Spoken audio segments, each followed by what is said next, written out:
The courtroom was already full when she walked in. Maya Delgado Weston moved slowly, the kind of slow that belongs to a woman carrying something heavier than a 7-month pregnancy. Her dark hair was pulled back simply. Her eyes were steady, but the steadiness cost her something.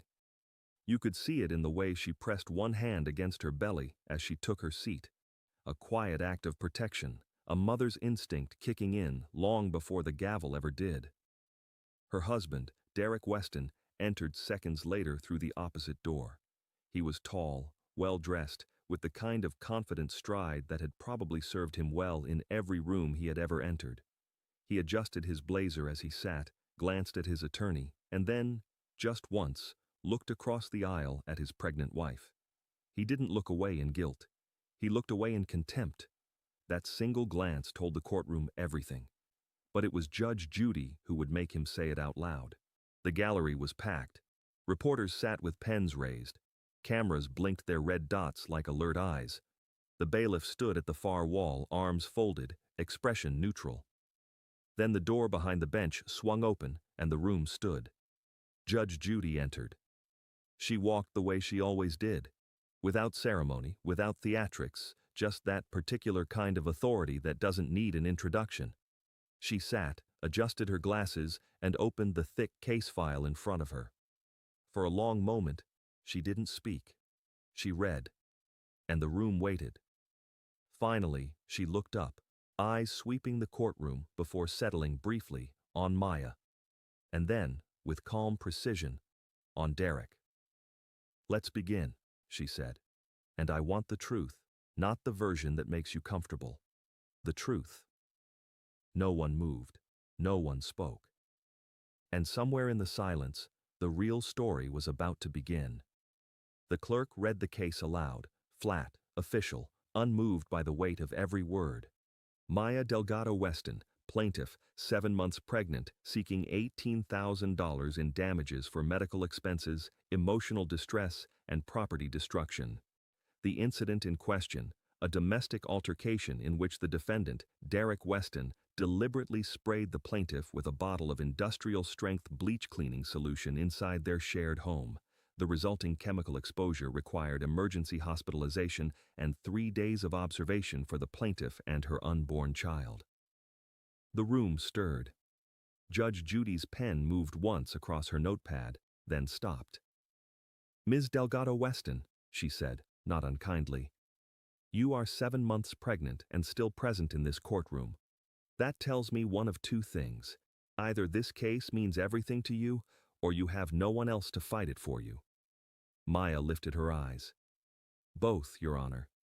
Judy gave a single, small nod. "Then let's make sure you don't have to fight it twice. Tell me what happened." Maya exhaled slowly. The hand on her belly pressed slightly harder. "It started the night of March 14th, she said. "I had come home late from a doctor's appointment. My appointment ran over because the baby's position needed to be checked. I called Derek to let him know. He didn't answer." "What time did you arrive home?" Judy asked. "About 7:45 p.m. "And Mr. Weston was already there?" "Yes, he was in the kitchen." Maya's voice stayed measured, but something behind her eyes flickered. "He had been drinking, not heavily. He wasn't drunk. He was the kind of angry that's very clear, very deliberate. When I walked in, he was standing at the counter with a cleaning spray bottle. I thought he had been cleaning. I said hello, I put down my bag, and then he said..." She paused. "Take your time," Judy said quietly. Maya blinked. "He said, 'You people are never where you're supposed to be.'" The phrase settled over the courtroom like smoke. Judge Judy's expression didn't change. "You people," she repeated.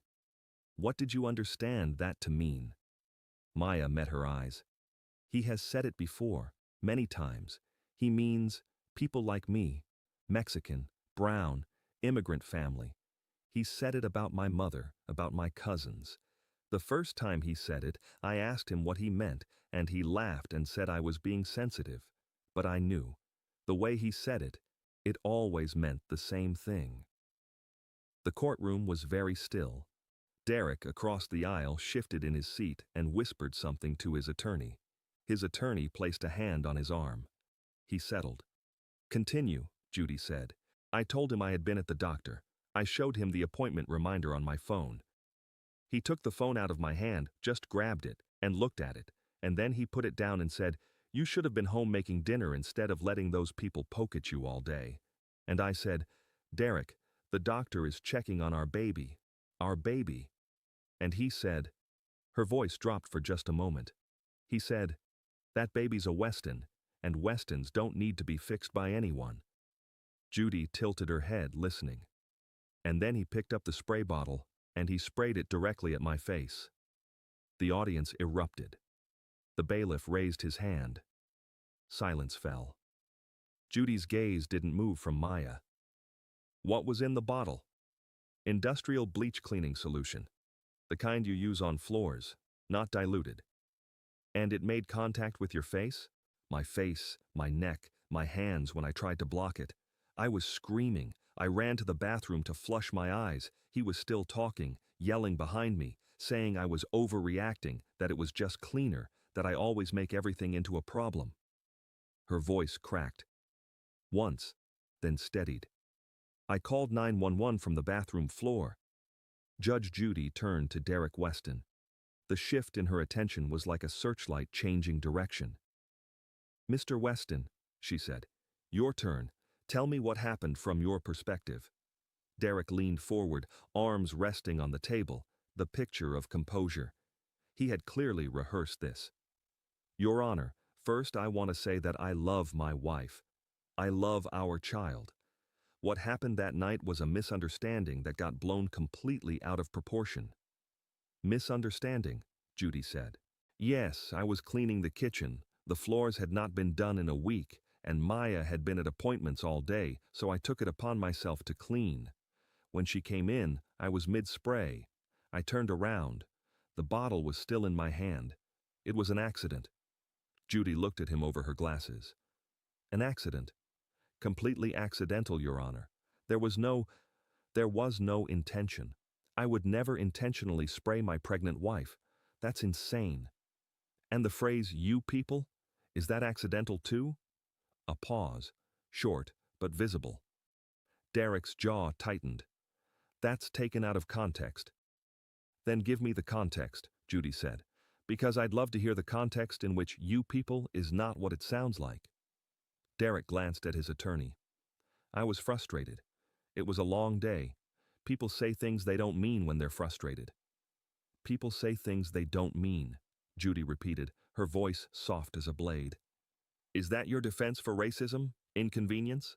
Derek's composure cracked, just slightly, like a hairline fracture in expensive tile. "I'm not racist, Your Honor." "That," she said, "is the second most common thing a racist says. The first is 'you people.'" The courtroom responded in a low wave of sound. Discomfort, agreement, shock. The bailiff stood straighter. Derek's attorney started to rise. "Your Honor, I object to—" "Sit down," Judy said. Not loudly, just with the kind of finality that makes arguments feel pointless. The attorney sat. Judy looked back at Derek. "You said the spray was accidental. You said the phrase was taken out of context. You've given me 2 explanations. I now have 4 questions. And Mr. Weston, I want you to think carefully before you answer each one." She flipped a page in her file, unhurried. Question 1. If the spray was accidental, why did you not immediately help your wife flush her eyes? Why did you continue talking? Derek opened his mouth. "I didn't know it." "Don't answer yet." Question 2. Your wife called 911 from the bathroom floor while you stood in the kitchen. The responding officer's report states you told them, and I quote, "She's fine, she just can't handle chemicals." Is that what you said? Derek swallowed. "I may have said something like..." Question 3. The medical report from Riverside General Hospital shows that the bleach solution caused chemical burns to Maya's left cheek, her eyelids, and the back of both hands. The fetal monitoring team placed the baby under observation for 18 hours due to maternal stress indicators. You told the officers she was fine. How did you know she was fine before the doctors did? Silence. And question 4. The emergency room report was filed on March 14th. You did not visit the hospital that night or the following day. Your wife spent 72 hours in the hospital. You were not there once. For a man who says he loves his wife, explain that to me." Derek Weston had no answer, and the courtroom could hear the silence eating him alive. Judge Judy reached into the evidence folder and removed a small device, a clear plastic evidence bag containing a mobile phone. She held it up. "Mr. Weston, are you aware that your wife has a habit of recording important moments on her phone? Not videos, just audio. She started doing it, according to her statement, approximately 8 months into your marriage." Derek's expression shifted. Something moved behind his eyes. Not fear exactly, more like the feeling of a trap clicking shut. "She recorded the evening of March 14th, Judy said. "The recording begins at 7:51 p.m. That is 6 minutes after Maya says she arrived home." Maya closed her eyes for a moment. The hand on her belly moved slowly, almost like she was steadying herself. Judy nodded to the bailiff, who connected the phone to the courtroom audio system. "We will play the recording," Judy said. "Mr. Weston, I suggest you listen carefully. The court will be listening carefully too." The room went completely quiet. The audio began, a door closing, the soft scrape of a bag being set on a hard floor. Then Maya's voice, warm, slightly tired. "Hey, I'm home. It ran late. They needed to check the baby's position again." A pause. Then Derek's voice, low, controlled, not the rage of a man out of control, but something worse. Something deliberate. "You're always somewhere you're not supposed to be." "Derek, I was at the doctor. Show me." A pause. The sound of a phone being taken. A few seconds of silence. Then Derek again. "You should be home, making dinner. Not letting those people poke at you all day like you're some kind of science project." Maya's voice, patient, careful. "She's your doctor too, Derek. She's taking care of our baby." A long pause. Then, "That baby's a Weston. Westons don't need to be fixed by anyone, especially not by—" The sound that followed was unmistakable, a sustained hiss, the sound of a spray bottle being depressed for several seconds. Then Maya's sharp cry, then footsteps, running, a bathroom door slamming, the sound of a faucet on full blast, and in the background, Derek's voice, still unhurried, still controlled. "You're always so dramatic. It's just cleaner. Calm down. You're always doing this, always making everything into a crisis." The audio cut off. The courtroom was completely silent. Judge Judy reached over and turned off the playback herself. She let the silence sit for a long moment before she spoke. "Mr. Weston," she said, and her voice was very quiet now, "I want you to tell this courtroom that you do not hear yourself on that recording." Derek's jaw worked. "Your Honor, that recording," Judy interrupted, "tells me 3 things. First, the spray was not accidental. There was time, there was conversation, there was a deliberate decision. Second, you were not cleaning the floor. The sound of the spray is directed, targeted, not a sweep across a surface. And third," she paused, "your voice, after she is in the bathroom screaming, is calm. You are not panicked. You are not alarmed. You are lecturing. A man who accidentally sprays his pregnant wife with bleach does not lecture her for overreacting while she's flushing chemicals from her eyes." Derek said nothing. "You knew exactly what you were doing," Judy said, "and you knew exactly what you meant by every word you said." His attorney moved again. Judy raised a single finger. "Stop," and the attorney stopped. "The recording will be entered into evidence," Judy said to the clerk, who nodded. "And we are not finished." The side door opened, and a woman in her 50s stepped in, Dr. Patricia Osei, listed in the court documents as the attending obstetrician on call the night Maya was admitted to Riverside General Hospital. She carried a folder and walked with the brisk, no-nonsense pace of someone who delivers difficult news for a living. Judge Judy acknowledged her with a nod. "Dr. Osei, thank you for your time. Please describe the medical condition of the plaintiff when she was admitted on the night of March 14th. Dr. Osei opened her folder. Ms. Delgado Weston was brought in via ambulance at 8:17 p.m. Upon arrival, she presented with chemical burns to the left side of her face, the cheek, the lower eyelid, and the jaw area, as well as bilateral hand burns from a bleach-based cleaning solution. Both eyes showed irritation consistent with direct chemical contact. "And the baby?" Judy asked. "That was our primary concern," Dr. Osei said. "Chemical exposure of this nature creates a significant maternal stress response. Elevated cortisol, elevated heart rate, disrupted oxygen flow. When the mother is in acute distress, those signals reach the fetus. We placed Ms. Delgado Weston on fetal monitoring immediately. The baby showed elevated heart rate and reduced movement patterns, both signs of fetal distress, for the first 4 hours after admission." A woman in the gallery pressed a tissue to her mouth. "Was the baby in danger?" Judy asked directly. Dr. Osei met her gaze. "At 7 months, the baby is developed enough to survive a premature delivery in most cases. However, prolonged fetal distress can lead to oxygen deprivation, neurological complications, and in extreme cases, stillbirth.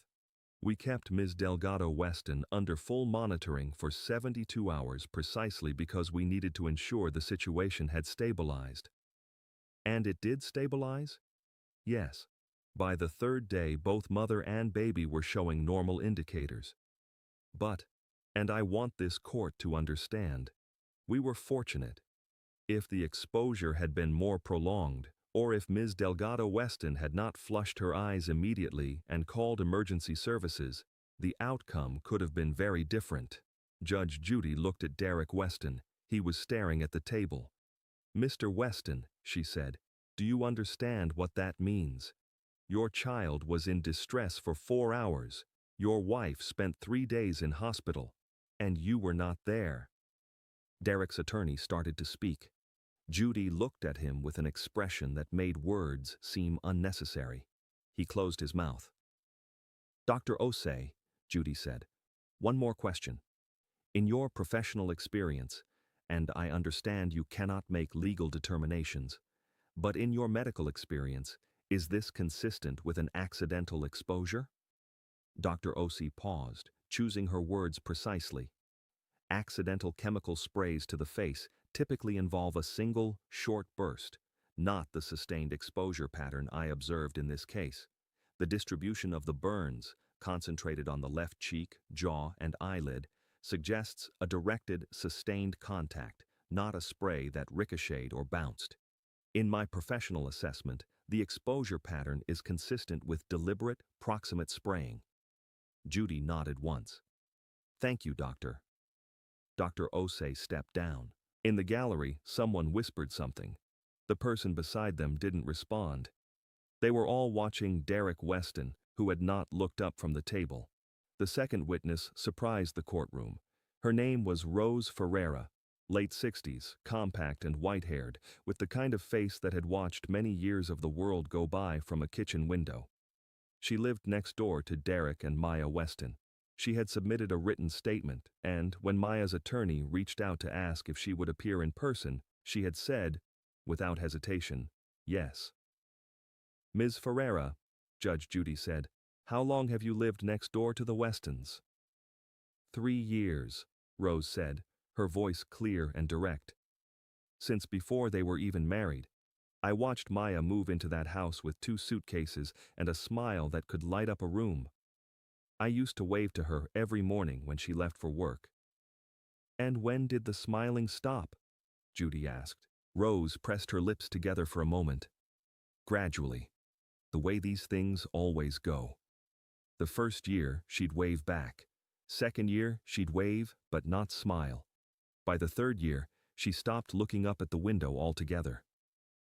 Maya, at the plaintiff's table, looked down at her hands. "On the night of March 14th, Judy said, what did you witness?" "I was in my kitchen washing up after dinner," Rose said. "My kitchen window faces directly into their kitchen. The lights were on. They often were. I wasn't watching deliberately. But I heard raised voices. That wasn't unusual. There had been arguments before." How many times before? Judy asked. More than I can count, Rose said quietly. But I never called the police before that night. I kept thinking, it's not my business, every couple argues, maybe I'm hearing it wrong. But that night was different. Different how? The voices were different. His voice was very low. That's what stood out. Most arguments, people shout. His voice stayed low. That kind of calm in an argument, it frightened me more than shouting ever did. She folded her hands in her lap. And then I heard her scream. Not an argument scream, a pain scream. I have 3 children. I know the difference. What did you do?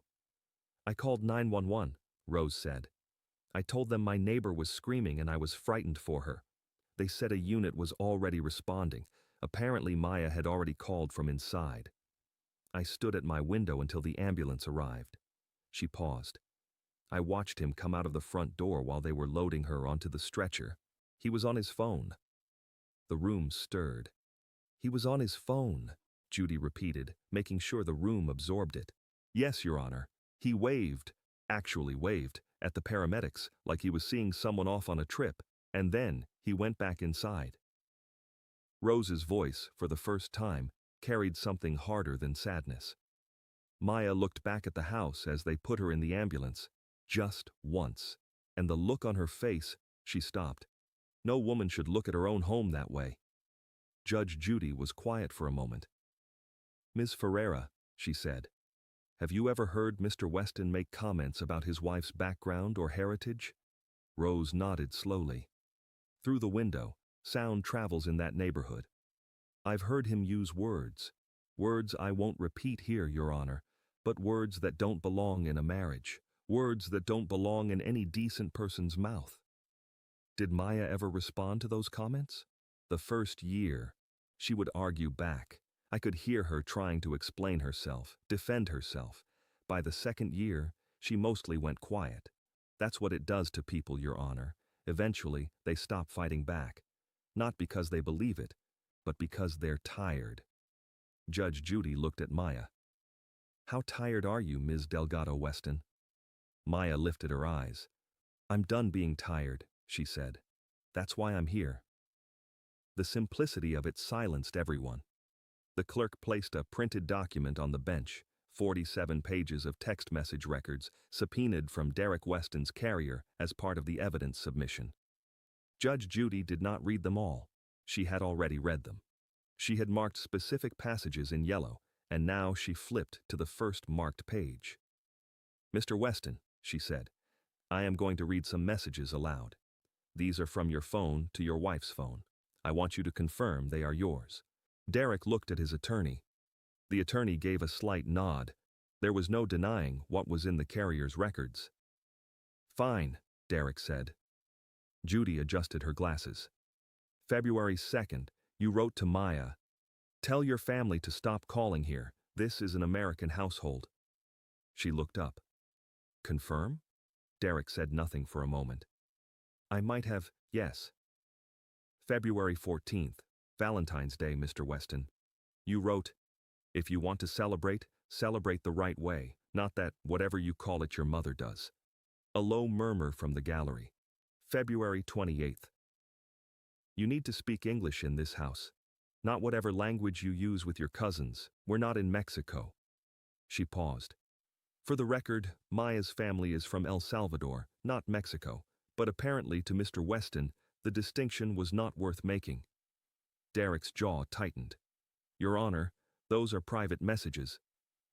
Which you sent to your wife, Judy said. In what country does a husband get to send his wife messages telling her what language to speak in her own home and then call that private? No answer. March 3rd, Judy continued. If you have this baby looking like your side, don't expect me to parade it around. I want to make sure I read that correctly. She looked up. Don't expect me to parade it around, your child. If it looks like your side. The gallery was utterly silent. A woman in the third row was crying quietly.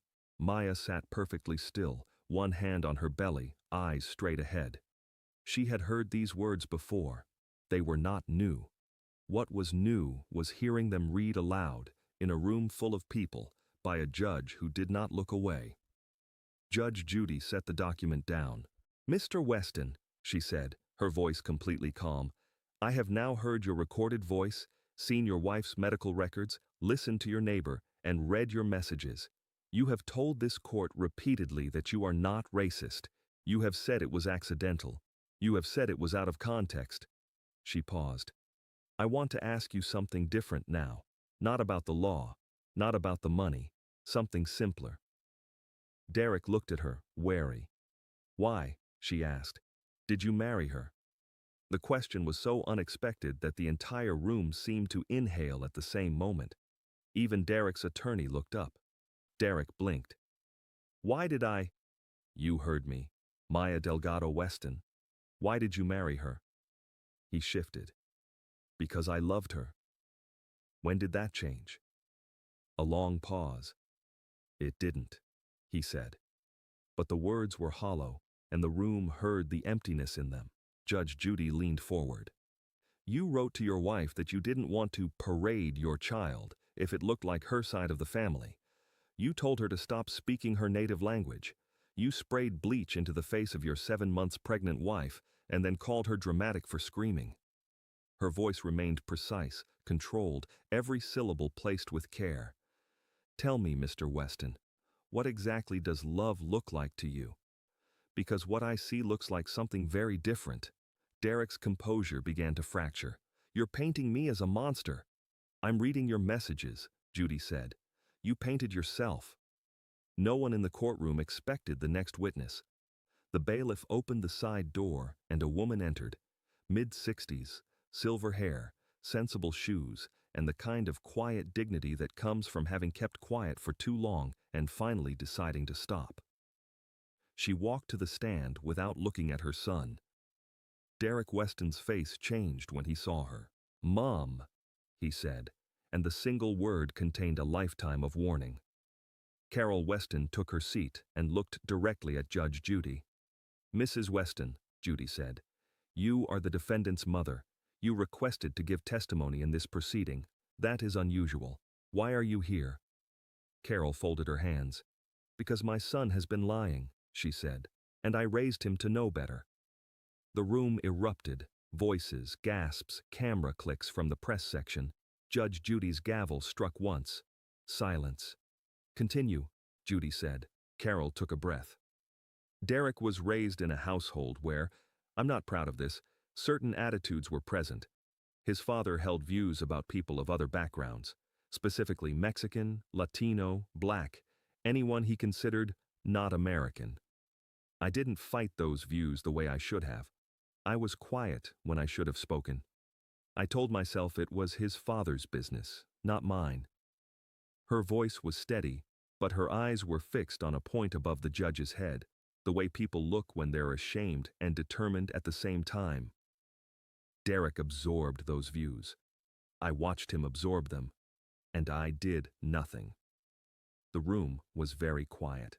When he told me he was marrying Maya, I was genuinely surprised, and I thought, maybe this is good. Maybe he had grown past those attitudes. Maybe love had done what I had failed to do. She paused. But I started to see things over the years. Comments he made at family dinners. The way he corrected Maya's English in front of people. The way he talked about her family, always in that half-joking tone that isn't really a joke. And Maya would smile and go quiet, and I would change the subject, and nobody said anything. She finally looked at her son. Derek's face was unreadable, but his hands on the table were not. The night of March 14th, Derek called me, Carol said. After the ambulance left, he called me and said Maya had caused a scene and overreacted to a cleaning accident. Those were his words, and I asked him directly, "Did you spray her?" And he didn't deny it. He said she needed to understand the household has standards. "The household has standards," Judy repeated quietly. "Yes, that's what he said." Carol Weston's voice broke, once, briefly.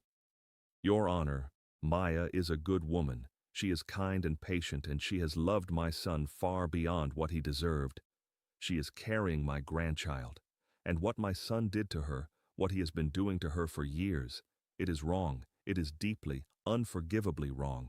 And if me saying that in a courtroom is what it takes for someone to finally do something about it, then I am glad I came. She looked at Maya then, directly, and her voice softened. I am sorry, Maya. I should have said something long before today. Maya looked at her mother-in-law for a long moment. Then, slowly, she nodded. Not forgiveness, not yet, but acknowledgement. A small, dignified recognition that the truth had finally arrived, even if it came late. Derek Weston stared at his mother as if he didn't recognize her. Judge Judy studied him for a moment. Mr. Weston, she said, is there anything you would like to say to your mother? He was silent for a long time. No, he finally said. But his voice was different now. The control was gone. What was left sounded like a man sitting alone in the rubble of his own construction. Judge Judy nodded slowly. All right, she said. I think it's time we talked about consequences. The Internal Affairs Officer's report, wrongly filed by Derek's own department where he worked as a compliance officer, had arrived in the judge's chambers that morning. Judy set it on the desk now, tapping it with one finger. Mr. Weston, she said, in your role as a compliance officer, you regularly file harassment documentation for employees. Is that correct? Derek looked at her, uncertain. Yes. And are you familiar with the legal definitions of domestic harassment, emotional abuse, and racially motivated harassment in a domestic setting? His attorney started to object. Judy's look silenced him before the word formed. Yes, Derek said. I'm familiar. Then you are aware, she said, that what your wife has described, the recorded language, the medical injuries, the documented text messages, the pattern of targeting her heritage over a period of years, constitutes not only assault, not only emotional abuse, but in the state's definition, racially motivated domestic abuse. She let that land. Which carries, she continued, a substantially higher civil penalty than standard domestic assault claims. Derek's attorney stepped in. Your Honor, we dispute the characterization. I'm not asking for your dispute, Judy said. I'm asking your client if he understands what his actions are legally classified as. Derek looked at the table. I understand. Do you? Judy's voice carried something that had not been in it before, not anger, not contempt, but a kind of deep, bedrock seriousness that was somehow heavier than either. Because I'm not sure you do. I'm not sure you have spent one moment in the past 3 months thinking about what you did as anything other than an inconvenience to your routine, an inconvenience to your image, an inconvenience to whatever version of your life you have constructed. Derek looked up at her. Your wife is 7 months pregnant, Judy said. She sat in a hospital for 3 days without you. She recorded audio on her phone because she needed evidence that what was happening to her was real. Because you had spent years making her question whether it was real. She came into this courtroom today carrying your child to face you across a room and speak the truth. And you have spent this entire hearing calling it an accident, calling it context, calling it a misunderstanding. Her voice dropped. It is not a misunderstanding. You understood exactly what you were doing. That is what makes it worse. Derek's hands were shaking now. The confident blazer, the rehearsed composure, the careful attorney. None of it was protecting him anymore. You told your mother that Maya needed to understand the household has standards, Judy said. I want to tell you something, Mr. Weston. The standards in question, the language spoken, the heritage carried, the background of a woman's family, those are not household standards. Those are a human being's identity. And you do not get to spray bleach on someone's identity and call it cleaning. The gallery was completely silent. Someone in the back row was crying, not dramatically, not for show, just the quiet, uncontrollable kind of crying that happens when you recognize something true. Derek Weston bowed his head. His shoulders dropped in a way that had nothing to do with posture. He looked, for the first time, like what he was, Not a confident professional, not a wronged husband, not a man defending a misunderstanding. Just someone who had done a terrible thing and run out of ways to pretend otherwise. He started. Don't, Judy said. Not to me. If you have something to say it to your wife. The silence that followed was the longest of the morning. Derek turned, slowly, heavily, toward Maya. She looked at him. She did not look away. She did not flinch. She simply looked at him with the exhausted, clear-eyed steadiness of a woman who had already decided what came next. I'm sorry, he said. His voice broke on the word, and for the first time all morning, it sounded real. Maya said nothing. She pressed her hand against her belly, looked back at the judge, and waited. Judge Judy opened the final pages of her file. The courtroom, which had spent the last 2 hours in varying degrees of tension, now settled into the particular silence of a room waiting for a verdict. In the matter of Maya Delgado Weston versus Derek Weston, she said, this court finds as follows. She looked up and her eyes moved between both parties, not dramatically, but with that careful, calibrated attention she gave to every decision that mattered. The evidence in this case is not ambiguous. It is not a question of he said, she said.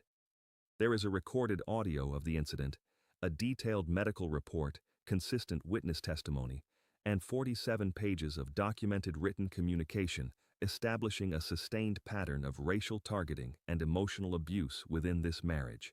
She flipped one last page. The plaintiff is awarded $18,000 in civil damages. This includes $11,200 for documented medical expenses, $4,500 for projected ongoing medical monitoring for the pregnancy and postnatal period, and $2,300 in additional damages for documented emotional distress consistent with prolonged domestic abuse. A murmur moved through the gallery. Maya's attorney made a note. Furthermore, Judy said, and her tone shifted, not harder but more deliberate.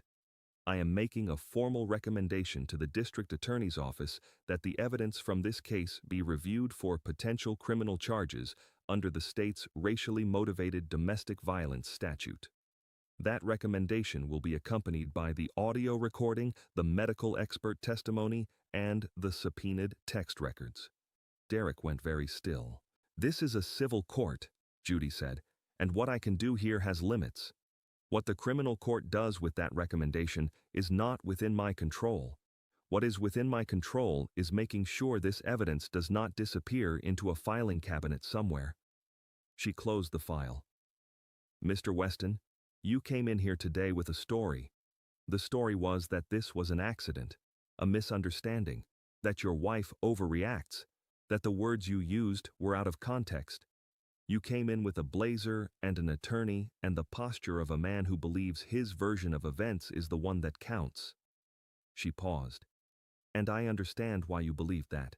Because for years that posture worked. It worked at home. It kept your wife quiet. It kept your mother quiet. It kept your neighbor from calling the police for longer than she should have. She looked at him steadily. But posture is not the same as truth. And in this courtroom, only truth has standing. She reached for the gavel. And then, unusually, she put it back down. She wasn't finished. I want to say one more thing, she said. And I'm not saying it as a judge. I'm saying it as a human being who has presided over thousands of cases and seen every version of cruelty that one person can deliver to another. The room was utterly still. The most dangerous kind of abuse, she said, is the kind that happens quietly. In a kitchen, in a text message, in a comment at a dinner table that everyone pretends they didn't hear. In a word, you people, that gets called context when someone dares to object to it. This kind of abuse does not leave visible marks until it reaches a point like this one. A hospital bed, a courtroom, a recorded scream. She let the words settle. And by the time it reaches here, years of damage have already been done, not just to the woman in front of me, but to the child she is carrying, who will grow up and ask one day what the story of their beginning was. That child deserves a better answer than this one. She looked at Maya one last time. Ms. Delgado Weston, I want you to hear something clearly. What happened to you was not normal, it was not acceptable, it was not something you should have endured quietly, and the fact that you endured it for as long as you did does not reflect any failure on your part. It reflects the enormous pressure placed on people, particularly women of color, to be patient and accommodating in the face of treatment that no one should accommodate. Maya's eyes glistened. She did not cry. She just listened. You fought for yourself today, Judy said. In a room where you had every reason to be afraid, you were brave. In a culture that often tells women in your position to be quiet, you were loud. And I hope that your child, when they are old enough to understand this story, hears that part most clearly. She picked up the gavel. Court is adjourned. The crack of the gavel was clean and final, a single, definitive sound that closed one chapter and opened another. The gallery cleared slowly, the way people leave places where something real happened, reluctantly, still processing. Maya Delgado Weston stood from the plaintiff's table with the help of her attorney. She gathered her folder, adjusted the strap of her bag, and rested her hand on her belly for a long moment. The same gesture she had made throughout the morning, that quiet, instinctive act of protection. Rose Ferreira, the neighbor, waited near the side door. When Maya walked past her, the older woman touched her arm gently. No words. Maya nodded. That was enough. Carol Weston, Derek's mother, stood near the back of the gallery. She made no move toward her son, who sat at the defendant's table with his attorney, speaking in low, urgent tones about next steps and appeals and proceedings. Instead, she walked to Maya. I meant what I said, Carol said quietly. I'm sorry it took me this long. Maya looked at her for a moment. I know, she said. Will you? Carol glanced at Maya's belly. Will you let me know when the baby comes? A pause, then, I'll think about it. It was not a yes, but it was not a no. In the hallway outside the courtroom, away from the cameras and the gallery and the reporters, Maya Delgado Weston sat down on a wooden bench and pressed both hands against her belly. She breathed. In, out. Slow and steady. Someone once told her, her grandmother in El Salvador, the woman who raised her on the principle that endurance was its own kind of strength, that you do not measure a woman by how much she bears. You measure her by the moment she decides she has borne enough. Maya had reached that moment. Not in the courtroom, not when the gavel struck, not even when the verdict was read.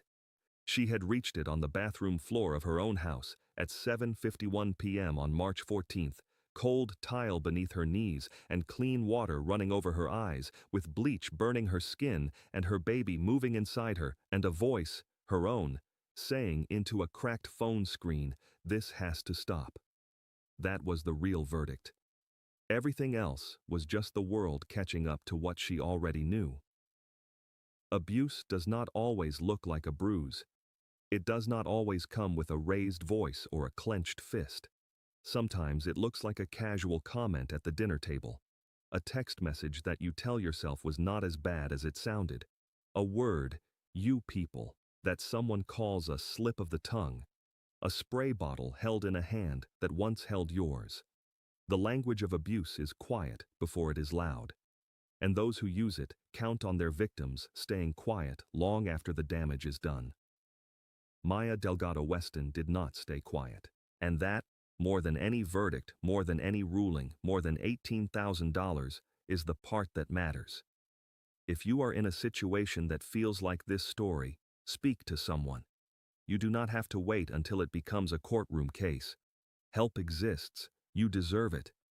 Tell us in the comments, at what moment in this story did you know the truth?